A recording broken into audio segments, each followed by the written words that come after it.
بنا گیا یا کوئی شراب خانہ چلا گیا یا ایسے اسکول اور ایسے تعلیمی ادارے بنا گیا جہاں لوگوں کو دین کے علاوہ دوسرے رستوں پہ ڈال گیا، تو یہ اس کا صدقہ جاریہ ہے جو اس کے ساتھ رہے گا۔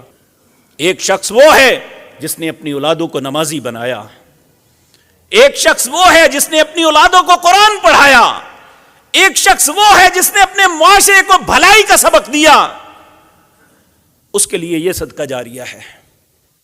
الصدقۃ جاریہ، اچھائی کر لو یا برائی، یہ ساتھ چمٹی رہے گی۔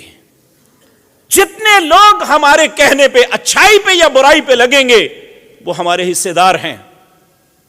اگر اچھائی کی دعوت دی ہے تو وہ اچھائی میں ہمارے سے حصے دار ہیں، اگر برائی کی دعوت دی تو برائی کے اندر ہمارے حصے دار ہیں۔ یہ مت سمجھیں، یاد رکھیں ایک بہت بڑا بہانہ